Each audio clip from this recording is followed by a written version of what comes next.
We got some hot breaking news. Alec Baldwin weeps.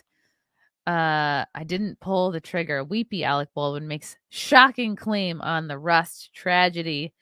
Alec Baldwin is insisting he didn't pull the trigger on the gun that killed the cinematographer and wounded the director on the New Mexico set of his film Rust. In his first interview since the deadly October 21st shooting, a tearful Baldwin told ABC News' George Stephanopoulos he had no idea how the bullet ended up in the firearm.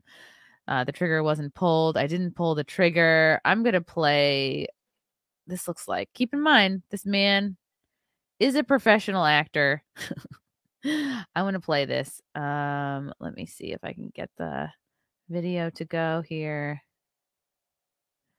Okay, here we go. Everyone who worked with and liked by everyone who worked with and admired. All right, I'm restarting it. Here we go. Who was loved by everyone who worked with and liked by everyone who worked with and admired. Ooh, Waterworks. Alec Baldwin is even now innocent. I find it hard to believe that. It just doesn't seem real to me. You haven't said much in public since that tragic accident. Why speak out now? Well, now because I'm well lit. I think the big question, and the one you must have asked yourself 1,000 times, how could this have happened? You've described it as a 1 in a trillion shot, and the gun was in your hand. Oh God, now he's How crying. How do you come to terms with that? You're irresponsible. It wasn't in the script for the trigger to be pulled. Well, the trigger wasn't pulled. I didn't pull the trigger. So you never pulled the trigger? No. I would never point a gun at anyone and pull a trigger at them. Never. What did you think happened? How did a real bullet get on that set? I have no idea. Someone put a live bullet in a gun. A bullet that wasn't even supposed to be on the property. How do you respond to actors like George Clooney who say that every time they were handed a gun, they checked it themselves? Oh. Your emotions are so clearly so right there on the surface. You felt shock.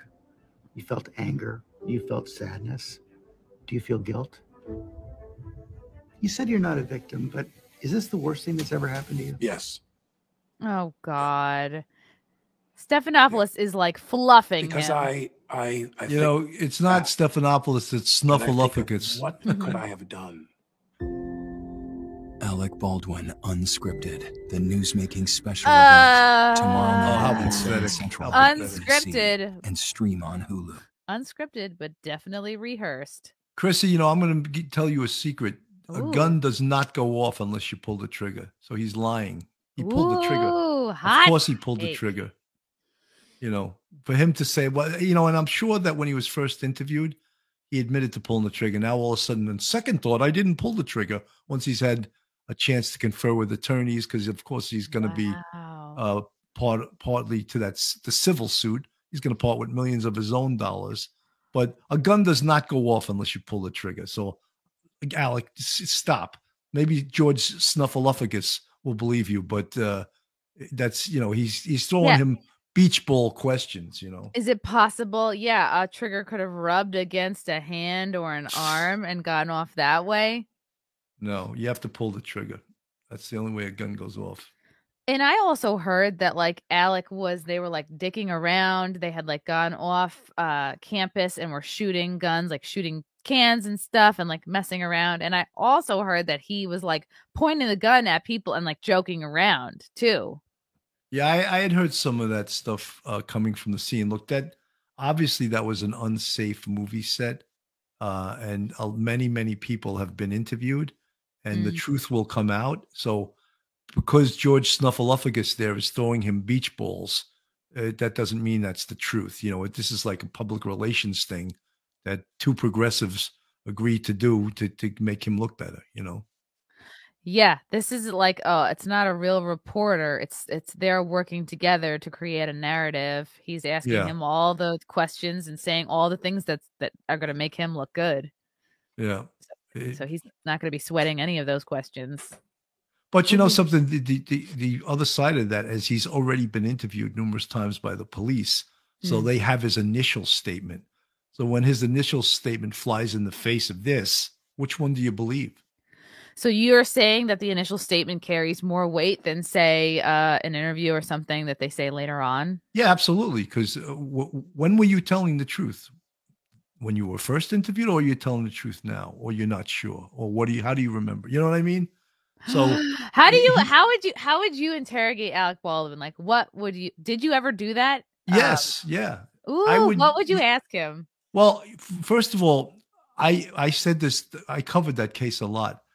Anyone that was in that room, and I believe there was 16 people in the room when the shot went off, they wouldn't have went home that night, because I would have interviewed all 16 of them separately from each other, and then I would have challenged them with what other people said. For example, if person B said something way different than Alec, I would say, you're probably not telling the truth, or maybe you're remembering it wrong, because so-and-so saw you do this. So we challenge them, get the truth that night, lock them in. Once they're locked into a statement, you memorialize that on a piece of paper, have them sign it. That's the truth. Boom, that's the truth.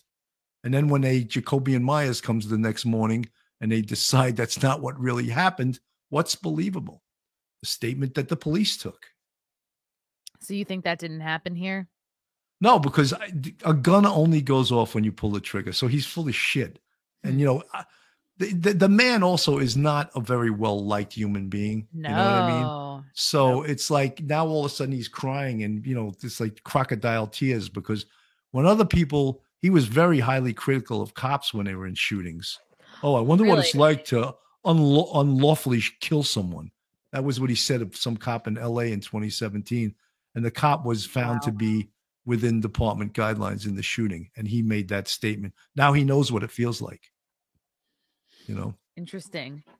Perhaps something karmic going on here. Yes. Yeah. So you don't think that there wasn't a you that night that interviewed everybody on the set? You think that didn't happen? No. Well, it is Santa Fe, New Mexico is a small police department. I don't know if they had the resources. If that was New York City, something similar like that happened, I would show up there with 50 detectives, and we would put every single person in a room away from each other.